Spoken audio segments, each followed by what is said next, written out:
Section 1 of 4 Science Fiction Stories. Recording by Kirk Ziegler, Lake Placid, Florida. 4 Science Stories by Alan E. Nourse. Bear Trap, Part 1. The huge transport plane eased down through the rainy drizzle enshrouding New York International Airport about 5 o'clock in the evening. Tom Shandor glanced sourly through the port at the wet landing strip, saw the dim landing lights reflected in the steaming puddles. On an adjacent field he could see the rows and rows of jet fighters, wings up in the foggy rain, poised like ridiculous birds in the darkness. With a sigh he ripped the sheet of paper from the small, battered portable typewriter on his laptop and zipped the machine up in its slicker case. Across the troop hold the soldiers were beginning to stir, yawning, shifting their packs, collecting their gear. Occasionally they stared at Shandor as if he were totally alien to their midst, and he shivered a little as he collected the sheets of paper scattered on the deck around him, checked the date, 27 September 1982, and rolled them up to fit in the slim round mailing container. 10 minutes later he was shouldering his way through the crowd of khaki-clad men, scowling up at the sky, his nondescript fedora jammed down over his eyes to keep out the rain, slicker collar pulled up about his ears. At the gangway he stopped before a tired-looking lieutenant and flashed the small fluorescent card in his palm, Public Information Board. The officer nodded wearily and gave his coat and typewriter a cursory check, then motioned him on. He strode across the wet field, scowling at the fog, toward the dimmed-out waiting rooms. He found a mailing chute and popped the mailing tube down the slot as if he were glad to be rid of it. Into the speaker he said, "Special delivery, PIB business. It goes to press tonight." The female voice from the speaker said something and the red clear signal blinked. Shandor slipped off his hat and shook it, then stopped at a coffee machine and extracted a cup of steaming stuff from the bottom after trying the coin 3 times. Finally he walked across the room to an empty video booth, and sat down into the chair with an exhausted sigh. Flipping a switch he waited several minutes for an operator to appear. He gave her a number and then said, "Let's scramble it, please." "Official?" He showed her the card and settled back, his whole body tired. He was a tall man, rather slender, with flat, bland features punctuated only by blond carrot-shaped eyebrows. His gray eyes were heavy-lidded now, his mouth an expressionless line as he waited, sunk back into his coat with a long-cultivated air of lifeless boredom. He watched the screen without interest as it bleeped a time or two, then shifted into the familiar scrambled image pattern. After a moment he muttered the Public Information Board audio code words, and saw the screen even out into the clear image of a large, heavy-set man at a desk. "Hart," said Shandor. "Story's on its way. I just dropped it from the airport a minute ago, with a rush tag on it. You should have it for the morning editions." The big man in the screen blinked, and his heavy face lit up. "The story on the rocket project?" Shandor nodded. "The whole scoop. I'm going home now." He started his hand for the cut-off switch. "Wait a minute." Hart picked up a pencil and fiddled with it for a moment. He glanced over his shoulder and his voice dropped a little. "Is the line scrambled?" Shandor nodded.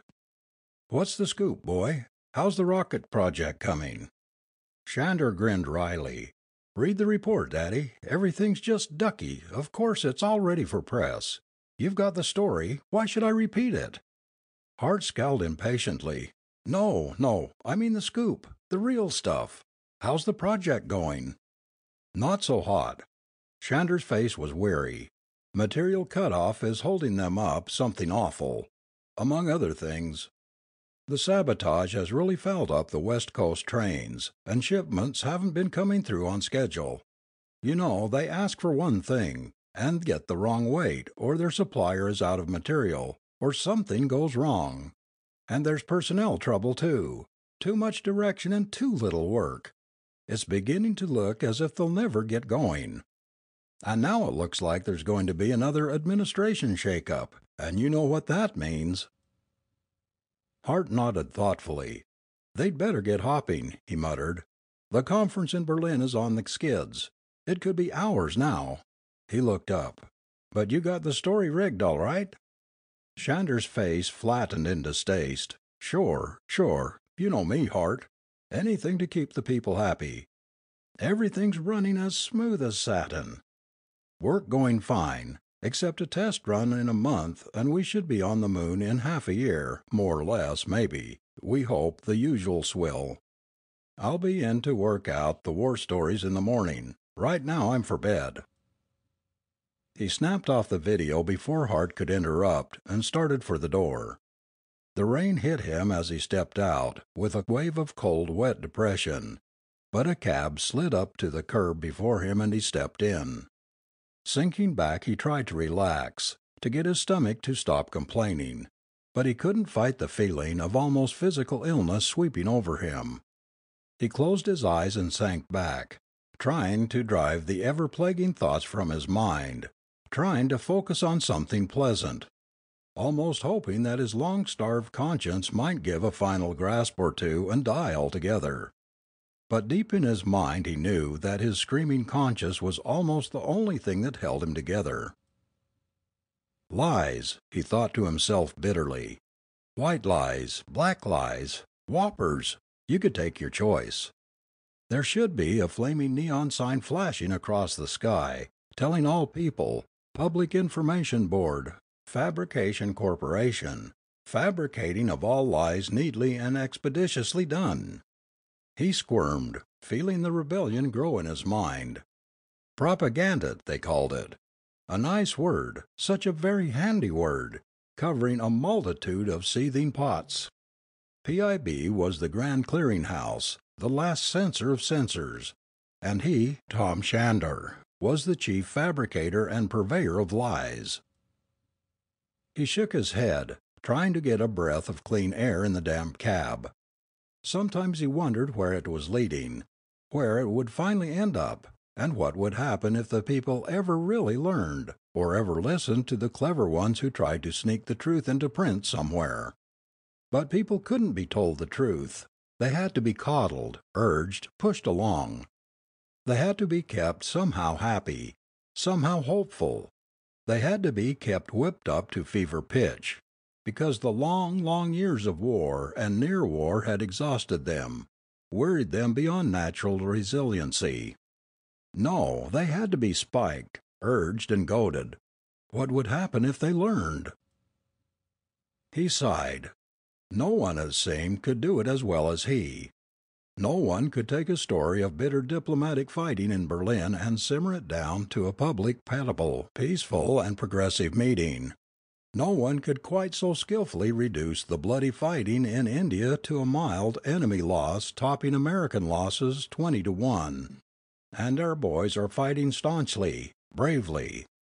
No one could write out the lies quite so neatly, so smoothly as Tom Shander.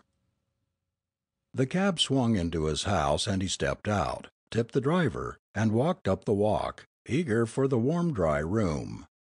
Coffee helped sometimes when he felt this way, but other things helped even more. He didn't even take his coat off before mixing and drowning a stiff fry in ginger, and he was almost forgetting his unhappy conscience by the time the video began blinking. He flipped the receiver switch and sat down groggily, blinked at John Hart's heavy face as it materialized on the screen. Hart's eyes were wide, his voice tight and nervous as he leaned forward. "You better get into the office pronto," he said, his eyes bright. "You've really got a story to work on now." Shandor blinked. "The war?" Hart took a deep breath. "Worse," he said. "David Ingersoll is dead." Tom Shandor shouldered his way through the crowd of men in the anteroom and went into the inner office. Closing the door behind him coolly, he faced the man at the desk and threw a thumb over his shoulder. "Who's the goons?" he growled. "You haven't released a story yet?" John Hart sighed, his pinkish face drawn. "The press. I don't know how they got the word. There hasn't been a word released, but—" He shrugged and motioned Shander to have a seat. "You know how it goes." Shandor sat down, his face blank, eyeing the information chief woodenly. The room was silent for a moment, a tense anticipatory silence. Then Hart said, "The rocket story was great, Tommy, a real writing job. You've got the touch when it comes to a ticklish news release." Shandor allowed an expression of distaste to cross his face. He looked at the chubby man across the desk and felt the distaste deepen and crystallize. John Hart's face was round, with little lines going up from the eyes. An almost grotesque, burlesque comic face that belied the icy practical nature of the man behind it. A thoroughly distasteful face, Shandor thought. Finally he said, "The story, John, on Ingersoll. Let's have it, straight out." Hart shrugged his stocky shoulders, spreading his hands. "Ingersoll's dead," he said. "That's all there is to it. He's stone cold dead." "But he can't be dead," roared Shandor, his face flushed. "We just can't afford to have him dead." Hart looked up wearily.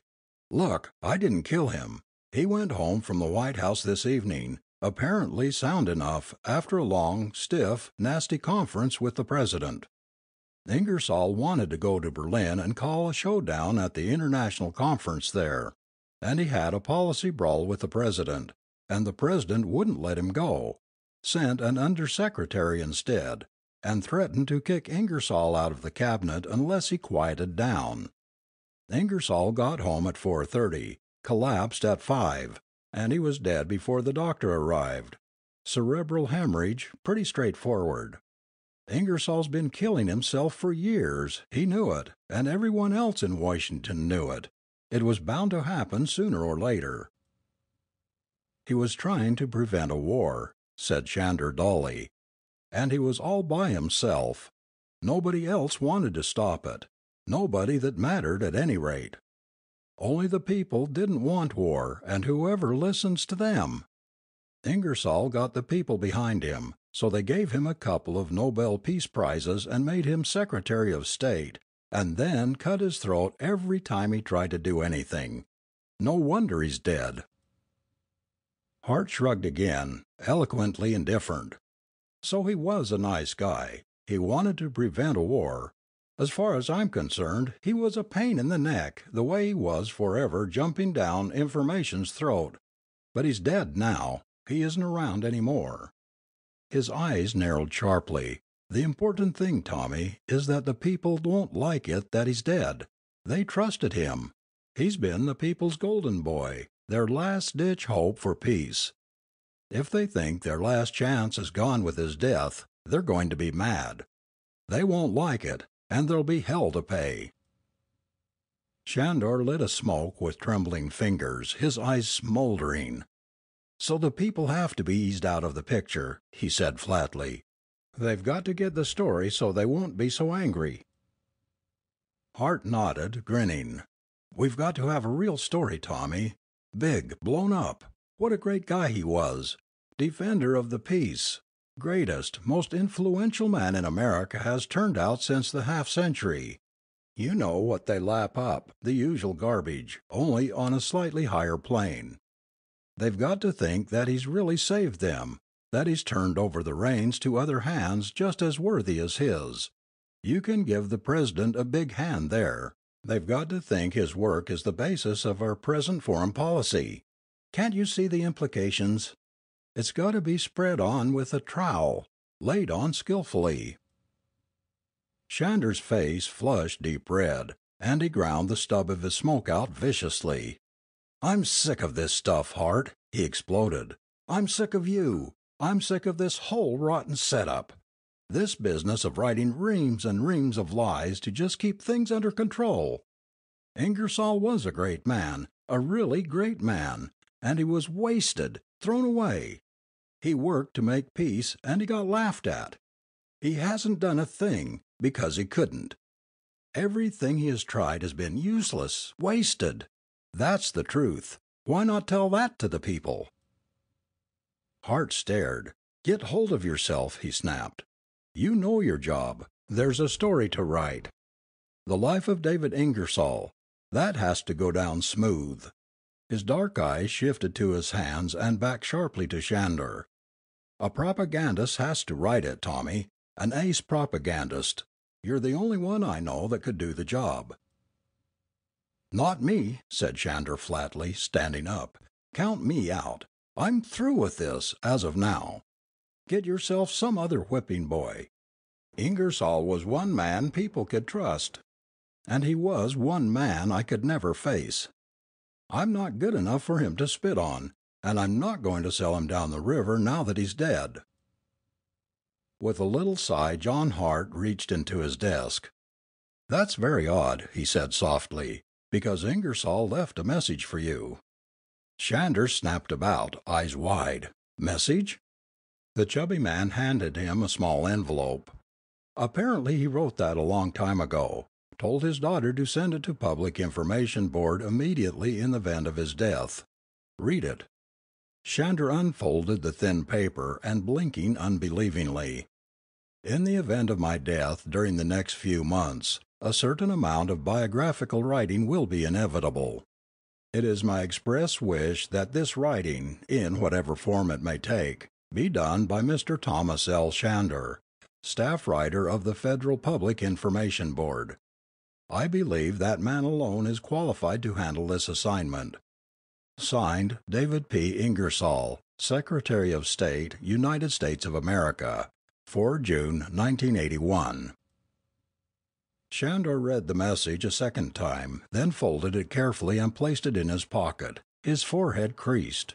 "I suppose you want the story to be big," he said dully. Hart's eyes gleamed a moment of triumph. "As big as you can make it," he said eagerly. "Don't spare time or effort, Tommy. You'll be relieved of all assignments until you have it done, if you'll take it." "Oh, yes," said Shandor softly. "I'll take it."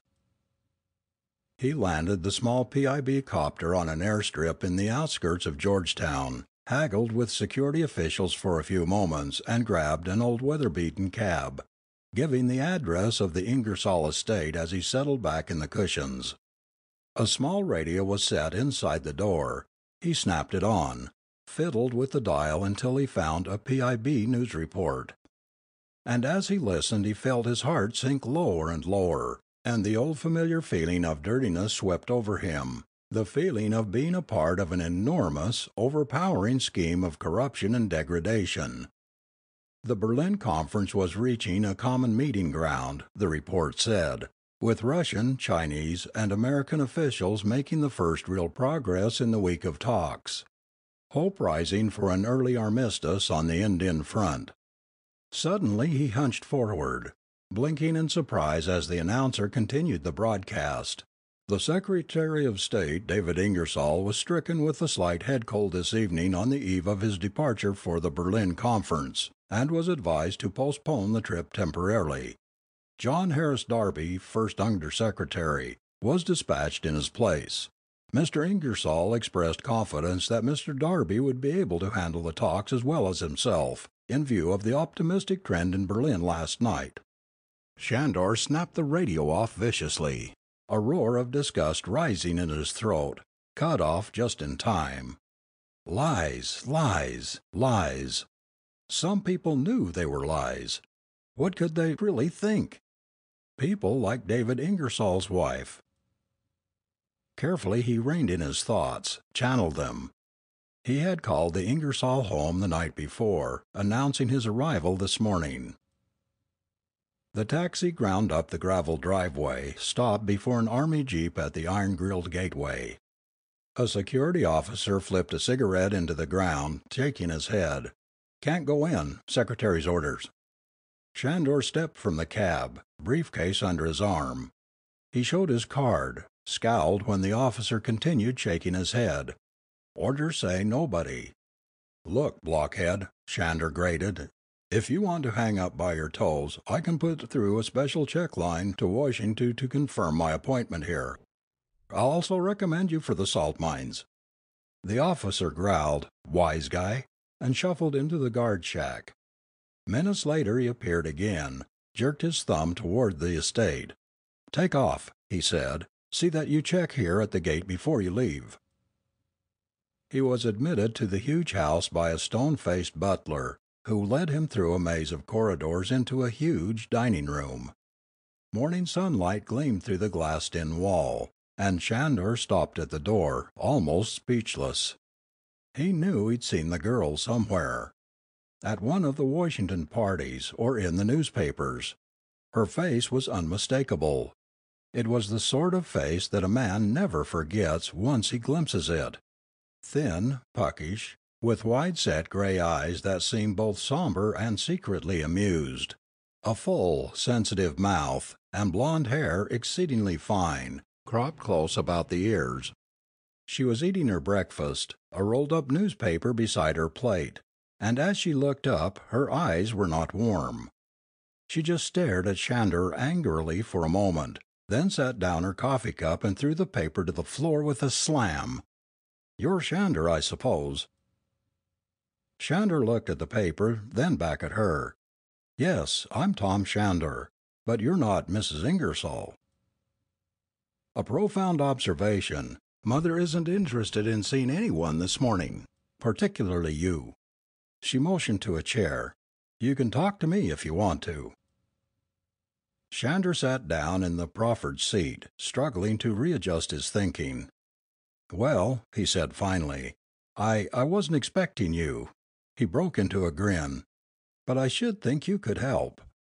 You know what I am trying to do, I mean about your father. I want to write a story, and the logical place to start would be with his family." The girl blinked wide eyes innocently. "Why don't you start with the newspaper files?" she asked, her voice silky. "You'd find all sorts of information about Daddy there, pages and pages." No, I don't want that kind of information. You're his daughter, Miss Ingersoll. You could tell me about him as a man. Something about his personal life, what sort of man he was." She shrugged indifferently, buttered a piece of toast, as Shandor felt most acutely the pangs of his own missed breakfast. "He got up at 7 every morning," she said. "He brushed his teeth and ate breakfast. At 9 o'clock the State Department called for him." Shandor shook his head unhappily. No, that's not what I mean." "Then perhaps you'd tell me precisely what you do mean." Her voice was clipped and hard. Shandor sighed in exasperation. The personal angle, his likes and dislikes, how he came to formulate his views, his relationship with his wife, with you. "He was a kind and loving father," she said, her voice mocking. "He loved to read. He loved music. Oh, yes, put that down. He was a great lover of music.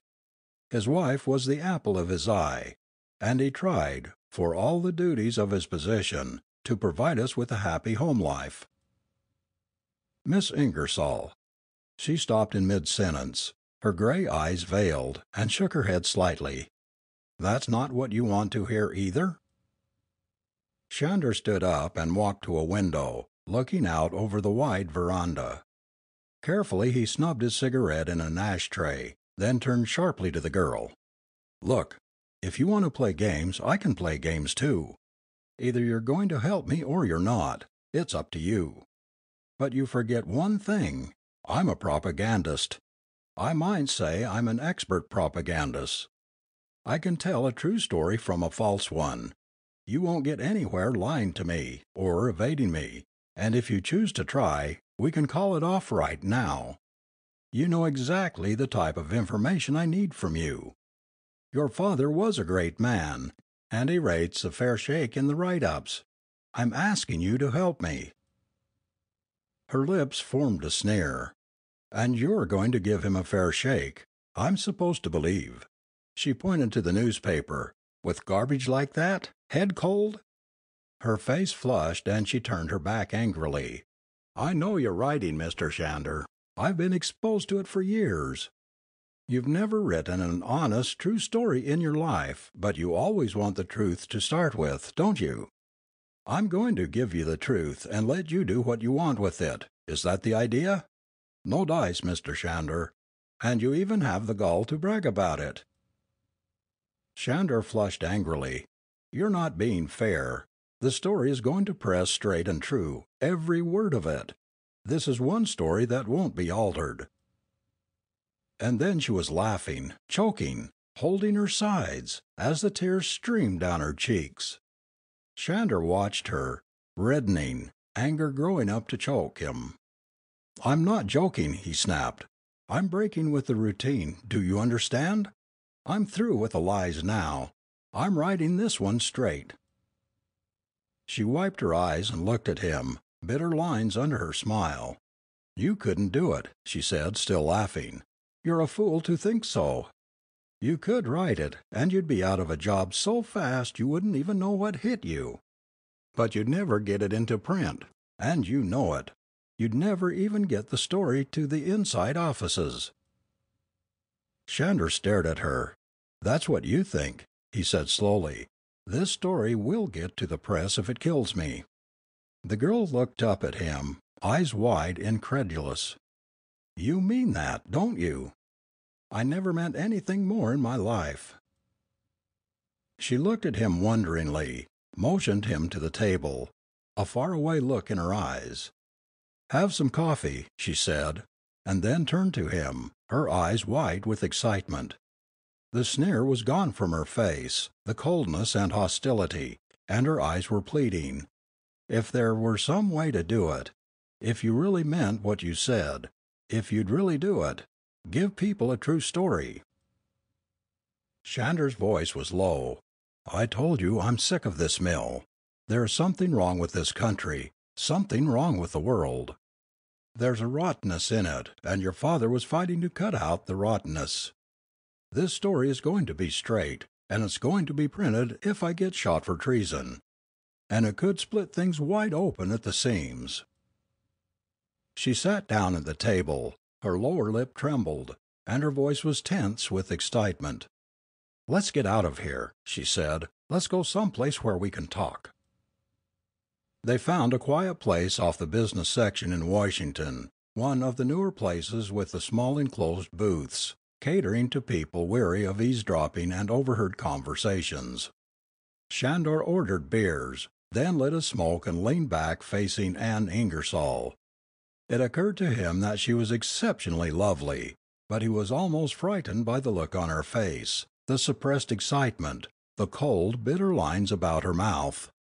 Incongruously the thought crossed his mind that he'd hate to have this woman against him.